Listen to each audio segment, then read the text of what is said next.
नमस्कार, फिर से स्वागत है हमारे चैनल में।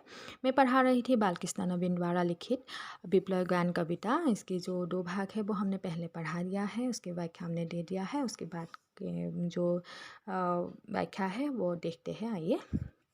तो यहाँ कवि ने क्या कहा है, जो इस संसार के अत्याचारी है, जो बुरी भावनाओं के लोग हैं, उसका नाश करने के लिए कहा है। क्योंकि एक बार उनका नाश हो जाए तो फिर से पुनः उनका जन्म नहीं होगा, उसके बदले में क्या होगा, शांति स्थापना होगा।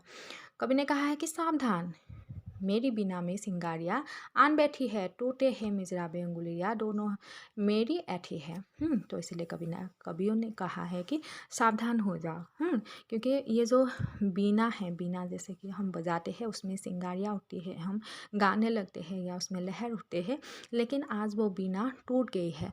तो इसीलिए कहा है कि जो कवि है, जो लोग हैं, सत्यवादी जो लोग हैं, वो तो आसानी से अपनी बातें कहना चाहते हैं, लेकिन अभी उनकी जो धैर्य का बांध है वो टूट चुका है। तो इसीलिए उनको अभी रोक पाना बहुत ही मुश्किल हो गया है। और वो क्या करेंगे, अभी संसार को मुक्ति दिलाने के लिए वो कुछ भी कर सकते हैं। कंठ रुका है महानाशक का, मार अज्ञे रुद्ध होता है, आग लगेगी क्षण में, हृतल में अब शुद्ध युद्ध होता है। तो लोगों का कंठ जो है, जो सच्चाई लोग हैं, वो सत्यवादी जो लोग हैं, वो रुके हुए हैं अब तक। उस महानाशक को, उस पापियों को देख रहे हैं, और देखने के बाद भी वो लोग चुप रहे हैं, लेकिन अभी वो चुप नहीं रहेंगे, उनके हृदय में भी आग लग चुके हैं। तो इसीलिए वो लोग चुप तो हो गए हैं, जिससे कि वो लोग लड़ने के लिए तैयार हो गए हैं। और वो कब तक उन पापियों के जो अत्याचार है उसको सहते हुए आएंगे। तो इसीलिए उन्होंने कहा है कि हमारे हृदय में भी आग लगे हैं, हमें सीने में आग लगे हैं, इसलिए हम भी प्रस्तुत है इस संसार को पापियों से मुक्त दिलाने के लिए। झाड़ और झंखार दग्ध है इस ज्वलंत गायन के स्वर से, रुद्ध गीत की कंठ क्रुद्ध तान है निकली मेरी अंतर्मन से। तो झाड़ और झंखार, जैसे कि जो कटीले पेड़ होते हैं, उस जैसे ही हम खेती करने जाते हैं तो उस कटीले जो वृक्ष होते हैं उसको हम क्या करते हैं, जला देते हैं। कांटेदार वृक्ष को हम जला देते हैं, तो क्योंकि वो किसी काम का नहीं होते हैं। तो इसीलिए क्या करना होगा, हमें भी उस बातों को भुलाना होगा जो ज़रूरी नहीं है, लेकिन उस ज़रूरी बातों को, जैसे कि जो पापियों को नाश करने वाला है, ऐसी बातों को हमें क्या करना होगा, इसे धरा में व्याप्त करना होगा, जिससे कि जो बुरे अत्याचारी लोग हैं उनकी जो भावना है वो मिट जाए और उसके स्थान पर सिर्फ सत्य ही सत्य स्थापित हो जाए।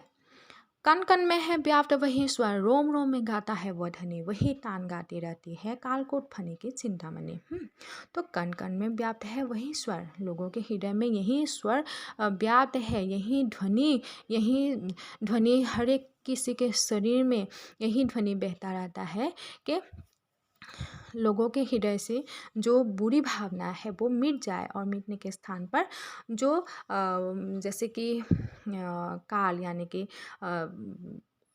सांप के भीतर से भी क्या होते हैं, मणि निकलते हैं। तो उसी प्रकार क्या करना हो, जो जो अत्याचारी लोग हैं उसके हृदय से भी क्या हो जाए, सत्य की भावना प्रवाहित हो जाए, वो हमें क्या करना चाहिए। क्योंकि हर किसी के रोम रोम में, हृदय में अगर सत्य की भावना स्थापित हो जाते हैं तो संसार में कोई बुरी भावनाएं नहीं बचेगी।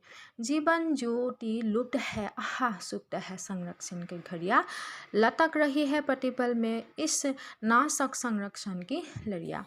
तो जीवन ज्योति लुप्त हो गया है, हाँ, यहाँ जीने की कोई लालसा लोगों में है ही नहीं, क्योंकि हर किसी को कोई एक मारना चाहते हैं, और ऐसे ही घड़ियाँ जो है वो बीतती जाती है, समय बीतता जाता है, लोग काटते हैं, मारते हैं, कोई किसी को के बारे में सोचते नहीं है। प्रतिपल हम सोचते रहते हैं कि कब हमारा नाश हो जाएगा, पता नहीं। तो ऐसे जो बिचारे हैं, ऐसे जो लोग हैं, उन लोगों को हमें क्या करना होगा, ख़त्म करना होगा। तभी हम क्या करेंगे, हम अपने को जिंदा रख सकते हैं। चकनाचूर करो जग को, गूंजे ब्रह्मांड नाश के स्वर से, रुद्ध गीत की कंठ क्रुद्ध तान है निकले मेरी अंतर्मन से। तो ये जो जीवन को लुप्त करने वाली जो भावना है, क्योंकि एक दूसरे को जो मार काट की भावना है, उसको हमें क्या करना होगा, चकनाचूर करना होगा। संसार के ऐसे लोगों को हमें विनाश करना होगा, जिससे कि ऐसा हमें कुछ करना होगा जिससे कि उन लोगों की जो बुरी भावना है वो मिट जाए। और वो कौन मिटा सकते हैं, सिर्फ ये महादेव, क्योंकि उनके स्वर में क्या है, जैसे ही उनको क्रोध आ जाता है तो वो क्या कर देते हैं, संसार को तहस नहस कर देते हैं। और जैसे ही वो संसार को तहस नहस कर देंगे तो उसके बाद क्या होगा, पापियों का नाश हो जाएगा और सत्य की स्थापना हो जाएगी। दिल को मसल मसल में मेहंदी रस्ता आया हूँ, ये देखो एक एक अंगुल परिसालन में नाशक तांडव को देखो। तो मेरा दिल जो है वो मेरे हृदय जो है रोम रोम में मेहंदी का रंग खिला हुआ है, यानी कि मेरे हृदय जो है वो रंगीन है।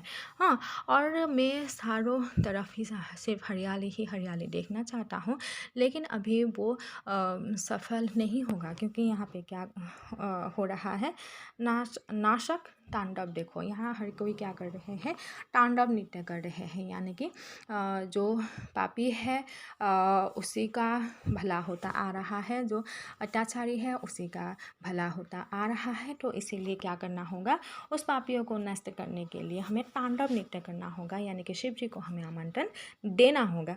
विश्वमूर्ति हट जा, मेरे भीम प्रहार सहे न सहेगा, टुकड़े टुकड़े हो जाओगे, नाश मात्र अवशेष रहेगा। तो विश्वमूर्ति जो विश्व को संचालन करते हैं, विश्व को बनाया है, तो उन्होंने सिर्फ अच्छाई लोगों को ही बनाया है। तो इसीलिए कवि ने कहा है कि जो अच्छाई लोग हो, जो सत्यवादी लोग हो, तुम लोग हट जाओ, क्योंकि मैं अभी जो प्रहार करने वाला हूँ उससे क्या हो जाएगा, नाश हो जाएगा। जो अत्याचारी लोग हैं उसका सर्वनाश हो जाएगा, जो पापी है उसका महानाश हो जाएगा। वो कभी जीवन में उठ नहीं पाएंगे, क्योंकि अभी प्रलय होने वाला है और उसी प्रलय में जो पापी है उसका विनाश होने वाला है। आज देख आया हूँ जीवन के सब राज समझ आया हूँ, भूविलास में महानाशक के पोषक सूत्र परख आया हूँ। तो मैंने देखा है जीवन में, मैंने जीवन को जिया है और मैंने समझ लिया है कि इस संसार में लोग कैसे जी रहे हैं, वो लोग कैसे खा पी के जी रहे हैं और लोग किस भावना को लेके जी रहे हैं, ये मुझे पता है। तो इसीलिए क्या करना होगा, जीवन गीत भुला दो, कंठ मिला दो मृत्यु गीत के स्वर से, रुद्र गीत की कुट तान है निकली मेरे अंतर्मन से इस पन्न के। तो क्या करना होगा, जीवन को हमें एक नया गति देना होगा, अपने जीवन को भुला देना है।